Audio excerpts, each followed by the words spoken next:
సర్వశక్తి సంపన్నుడా. యవనస్తుడు ISI complete చేసుకున్నాడు. అతనికి కలెక్టర్ ట్రైనింగ్లో ఉన్నాడు. వాళ్ళ అమ్మకి ఉత్తరం రాశాడు, అమ్మ ఐఎస్ఐ నేను చదువు కంప్లీట్ అయిపోయింది, ఎగ్జామ్స్లో నేను పాస్ అయిపోయాను, ఇప్పుడు ట్రైనింగ్ కలెక్టర్గా నాకు జాబ్ వచ్చేసింది, ఇప్పుడు నేను ట్రైనింగ్లో ఉన్నాను అని చెప్పేసి తన తల్లికి ఉత్తరం రాశాడు. తల్లి చాలా సంతోషపడింది, నా కొడుకు కలెక్టర్ అయిపోయాడు అని చెప్పేసి చాలా సంతోషపడింది. ఆ తల్లి తన యవ్వన కాలంలో భర్తను పోగొట్టుకుంది. ఈ బిడ్డ కోసం కడుపు కట్టుకొని రాత్రి పగలు కష్టపడి పనిచేసి, దేవుని బిడ్డరా, తనకి చినిగిపోయిన బట్టలున్నా తన కుమారుడు మంచిగా ఉన్నా అని చెప్పేసి, తనకు చెప్పులు లేకపోయినా తన కుమారుడికి మంచి షూస్ కొని ఒక మంచి ఉన్నతమైన స్థితిలో ఉండనట్టుగా చిన్నప్పటి నుంచి ఇంగ్లీష్ మీడియం చదివించుకుంటూ చివరికి ఐఎస్ఐ చదివించింది. స్తోత్రం కలుగును గాక. అంతగా తన బిడ్డను చదివించుకుంది. తల్లి మురిసిపోతున్న కొడుకు ప్రయోజకుడయ్యాడు. ఎప్పుడైతే ఇప్పుడు నేను ట్రైనింగ్లో ఉన్నానమ్మా, కరెక్ట్గా ఉన్నాను అని చెప్పినప్పుడు ఈ తల్లి ఏం చేసిందంటే తన కుమారుడికి ఇష్టమైన కొన్ని వంటలు చేసుకొని తన కుమారుడి దగ్గరికి వెళ్ళిపోయింది. పాత బట్టలతో వెళ్తే బయట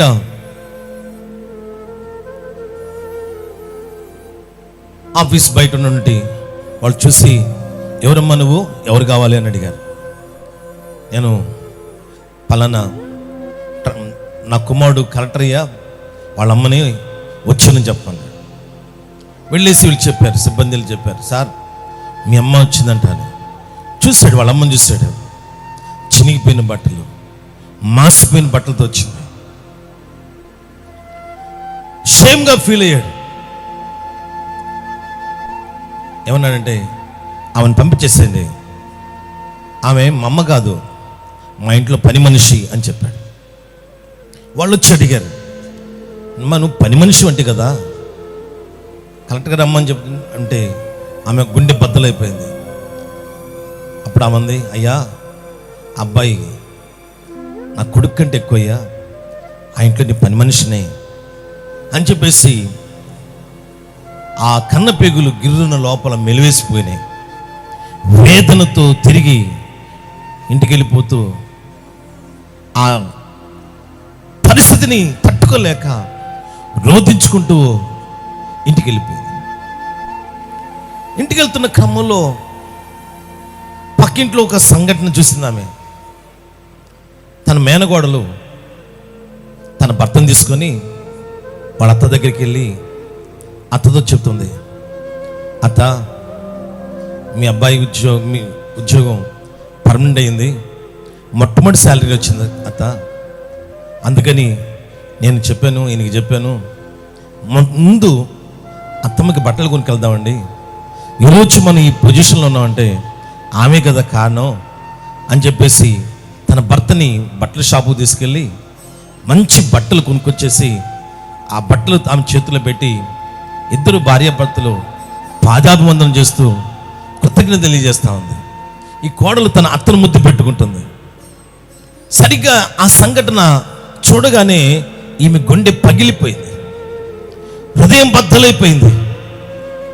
కారణం ఏంటంటే కడుపును పుట్టిన కొడుకు ఏమో తల్లిని పని మనిషి అన్నాడు, పక్కింటి ఇంట్లో నుండి కోడలు తన అత్తను చూసి, అత్త మేము ఈరోజు ఈ స్థితిలో ఉన్నామంటే నువ్వు కారణం, దాని అత్త అని తన భర్తకు చెప్పుకొని మొట్టమొదటి సారి రాగానే తన అత్తగారికి మంచి బట్టలు కొనుక్కుని వెళ్ళేసి పాదాభివందనం చేసి ఆమె దీవెనలు తీసుకోవడం చూసినప్పుడు ఈమె గుండె ఇంకా ముక్కలైపోయింది. ఇంక రోదన చేయటం ప్రారంభించింది. ఇంట్లోకి వెళ్ళి మనసు పరిపరి విధాలకు వెళ్తుంది. ఒక్కోసారి అంటుంది మనసు, వాడు కొడుకు కాదు, మనిషి రూపంలో ఉన్న పశువు. ఇంకొకసారి అంటుంది మనసు, ఇలాంటి వాడిని కన్నందుకు సిగ్గుపడాలా. మనసు అంటుంది, ఇలాంటి కొడుక్కి తల్లిగా ఉండేదానికంటే కూడా చావటం మంచిది. దేవుని బిడ్డలారా, రకరకాలుగా మనసు పరితపిస్తుంది. ఏడుస్తుంది. పక్కింటి కోడలు తన అత్తని అంతగా చూసుకుంటుంది. కడుపును పుట్టిన కొడుకు వీడు నన్ను తల్లని చెప్పుకోవడానికి కూడా సిగ్గుపడుతున్నానని చెప్పేసి ఏడుస్తూ ఉంది. దేవుని బిడ్డలారా, చివరిగా ఆమె మంచాన్ని పడిపోయింది, జబ్బును పడిపోయింది. ఎందుకు ఆమె అలాగైపోయిందో ఆ గ్రామస్తులందరూ తెలిసిపోయింది. చివరిగా ఆ దిగులుతోని, ఆ వేదనతోనే ఆమె చనిపోయింది. చనిపోయినప్పుడు కలెక్టర్ అయిన తన కుమారుడు తన సిబ్బందితో తన అమ్మకి దహన సంస్కారాలు చేయడానికి వచ్చారు. గ్రామస్తులందరూ అన్నారు, నువ్వు రావడానికి వీలేదు మా గ్రామంలోనికి, నువ్వు ఆ తల్లికి కొడుకువే కాదు, వెళ్ళిపో, మేము చేసుకుంటాం.